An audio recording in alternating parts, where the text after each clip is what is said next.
प्यारे बच्चों नमस्कार। अब हम 10वीं कक्षा के लेसन 1 की प्रश्नावली 1.1 का क्वेश्चन नंबर 2 करते हैं। क्वेश्चन नंबर 2 में बच्चों इन्होंने मुझे कहा है कि दर्शाइए कि कोई धनात्मक विषम पूर्णांक 6q+1, 6q+3 या 6q+5 के रूप का हो सकता है। तो बच्चों इस तरह का सवाल हमने उदाहरण में पिछली वीडियो में किया है, तो हमें ठीक उसी तरह से इस सवालों को करना है। अगर इन्होंने क्वेश्चन मुझे दिया है कि धनात्मक विषम पूर्णांक, तो यहां मुझे विषम पूर्णांक संख्याओं को निकालना पड़ेगा और मुझे बताना पड़ेगा कि यह 6q+1 या 6q+3 या 6q+5 के रूप का होता है। तो इसके लिए बच्चों सबसे पहले मैं मान लेता हूं कि माना ए हमारा कोई धनात्मक विषम पूर्णांक है।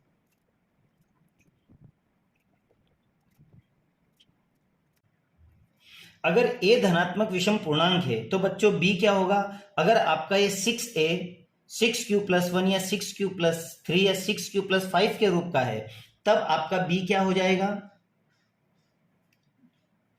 b बराबर 6 हो जाएगा, क्योंकि ये 6q के रूप का है, तो ये हमारा b का मान 6 हो जाएगा। तो यूक्लिड विभाजन प्रमेयिका से अगर मैं इसको सोल्व करता हूं, तो यूक्लिड विभाजन प्रमेयिका में जब लॉन्ग डिवीजन से इसको मैं डिवाइड करता हूं, तो मैं b से भाग लगाता हूं किसको बच्चों? a को। तो मेरे पास क्वेश्चन आता है और इसको हल करने पर मेरे पास रिमाइंडर आता है। अब मेरे पास यूक्लिड विभाजन प्रमेयिका क्या कहती है? तो यूक्लिड विभाजन प्रमेयिका कहती है कि a बराबर BQ+R, अर्थात हमारा रिमाइंडर यहां से हम अभी निकाल लेंगे, लेकिन b का मान क्या है मेरे पास में? 6, और a मेरा कोई धनात्मक पूर्णांक है। तो इसी उदाहरण से देखिए कि जब मैं b का मतलब क्या हुआ मेरे पास में? 6। अगर मैं 6 से डिवाइड करता हूं किसको? a को, तो मेरे पास क्वेश्चन आएगा और रिमाइंडर में मेरे पास में क्या आएगा? 6 से छोटे। तो 6 से छोटे क्या? या तो 0 आ जाएगा, या 1 आ जाएगा, या 2 आ जाएगा, या 3 आ जाएगा, या 4 आ जाएगा, या 5। तो इस तरह से 5, या इस तरह से मेरे ये रिमाइंडर आएंगे। तो a के संभावित मान मेरे क्या होंगे? तो मैं लिख सकता हूं कि जहां r मेरे पास क्या होंगे? 6 से सब छोटे, अर्थात 0, 1, 2, 3, 4 और 5, ये मेरे रिमाइंडर होंगे। तो फिर a के संभावित मान क्या होंगे? तो a के संभव मान हम यहां लिख लेते हैं। तो a के संभव b का मान 6 है आपका, तो आपने 6 लिखा। q रिमाइंडर अगर आप पहले 0 रखते हो तो 6q के रूप में हो जाएगा, अगर 1 रखते हो तो 6q+1 हो जाएगा, 6q+3 हो जाएगा। इस तरह से हम यहां पर इसे लिखते चले जाते हैं। तो 6q प्लस अगर 1 रखोगे r की जगह तो 1 हो जाएगा, 6q अगर 2 रखोगे तो ये 2 हो जाएगा, 6q अगर 3 रखोगे तो 3 हो जाएगा, 6q अगर 5 रखोगे रिमाइंडर की जगह तो 4 हो जाएगा, पहले 4 रख लीजिए, और 6q+5 के रूप का ये होगा। अब बच्चों क्वेश्चन में इन्होंने बोला है कि ये धनात्मक विषम पूर्णांक। अब मैं यहां पर क्या देखता हूं कि 6q+2, 6q+4 ये सारे धनात्मक समपूर्णांक है। क्यों समपूर्णांक है? क्योंकि अगर मैं 6q के फैक्टर करता हूं तो 2 × 3q आ जाता है। वहीं पर अगर मैं 6q+2 को अगर मैं करता हूं तो यहां से देखो 2 कॉमन जा रहा है, अगर 2 कॉमन निकल जाता है तो 2 तिया 6+1, अर्थात ये भी 2 से डिवाइड हो गया।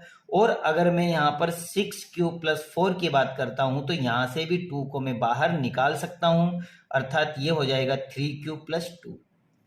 तो मैं यहां पर क्या देख रहा हूं कि ये तीनों ही 2 से विभाजित है, तो यह हमारे पास में धनात्मक समपूर्णांक होगी। तो अब बची क्या मेरे पास? 6q+1, 6q+3 और 6q+5, तो यह हमारी धनात्मक विषम पूर्णांक संख्या होगी। तो मैं लिख सकता हूं यहां पर कि चूंकि a एक विषम पूर्णांक है,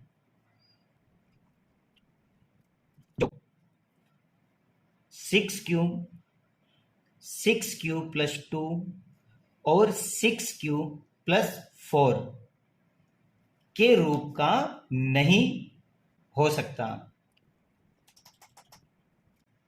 और अगर ये इस रूप का नहीं हो सकता तो फिर कोई भी धनात्मक विषम पूर्णांक 6q+1, 6q+3 या 6q+5 के रूप का होगा।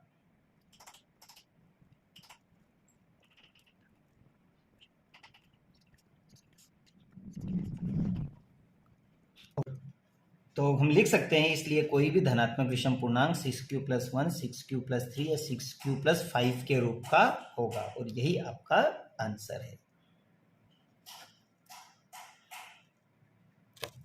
आइए प्यारे बच्चों, अब हम 10वीं कक्षा के लेसन 1 की प्रश्नावली 1.1 के क्वेश्चन नंबर 3 को करते हैं। तो क्वेश्चन नंबर 3 में इन्होंने मुझे कहा है कि किसी परेड में 116 सदस्यों वाली एक सेना अर्थात आर्मी की टुकड़ी को 32 सदस्यों वाले आर्मी बैंड के पीछे मार्च करना है। दोनों को समान संख्या वाले स्तंभों में मार्च करना है। उन स्तंभों की अधिकतम संख्या क्या है जिसमें वे मार्च कर सकते हैं? तो बच्चों, इस सवाल को हल करने के लिए मुझे स्तंभों की अधिकतम संख्या निकालना है। तो स्तंभों की अधिकतम संख्या निकालने के लिए मुझे 616 और 132 का एचसीएफ निकालना होगा। तो आइए बच्चों, हम करते हैं इस सवाल को हल। तो हल में मैं यूक्लिड विभाजन एल्गोरिथ्म से इसको कर लेता हूं। क्या कहती है यूक्लिड विभाजन प्रमेय का कि a बराबर BQ + R होना चाहिए, जहां R किसके बराबर हो? 0 के बराबर हो। तो मैं बड़ी आसानी से इसका एचसीएफ फाइंड कर लूंगा। तो मैं लिख सकता हूं यहां पर कि स्तंभों की अधिकतम संख्या निकालने के लिए मैं दोनों का एचसीएफ ले रहा हूं।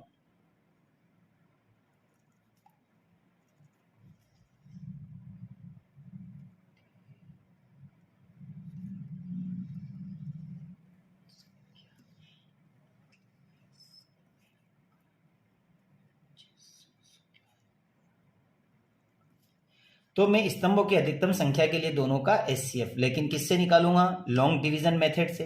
तो लॉन्ग डिवीजन मेथड से मैं 32 का भाग लगा देता हूं 616 में।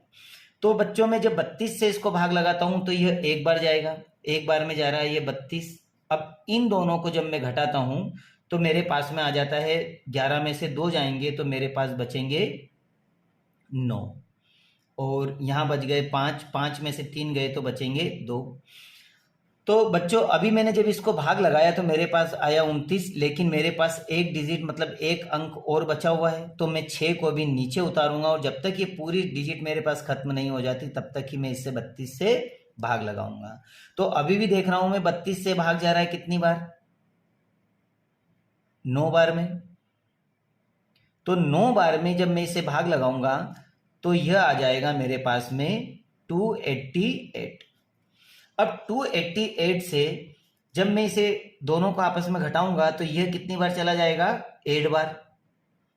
अब 8 से मैं डिवाइड कर देता हूं। अभी भी मेरा रिमाइंडर क्या है? 0 नहीं आया है, तो मैं लिख सकता हूं, मैं यहां लिख लीजिए पहले। तो यह हो जाएगा 616 बराबर है 32 मल्टीप्लाई 19 और रिमाइंडर कितना है आपके पास में? 8। तो आप लिख सकते हो कि जहां r नॉट इक्वल है 0 के, और अगर ये नॉट इक्वल है 0 के तो 32 फिर इसे डिवाइड करेगा तो ये कितनी बार डिवाइड हो रहा है? 8 चौक 32 अर्थात 4 बार, और यहां पर हमारा 0 आ गया। अब जो हमें चाहिए था 0 वो हम यहाँ 8 से ले आए डिवाइड करने से, तो इसका मतलब इन दोनों का एचसीएफ 8 होगा। तो मैं यहाँ लिख लूं कि ये लिखा मैंने 32 बराबर 8 मल्टीप्लाई 4 और प्लस क्या आ जाएगा? 0, जहां r इक्वल है 0 के। तो मैं लिख सकता हूं कि स्तंभों की अधिकतम संख्या मेरे पास कितनी आएगी? 8।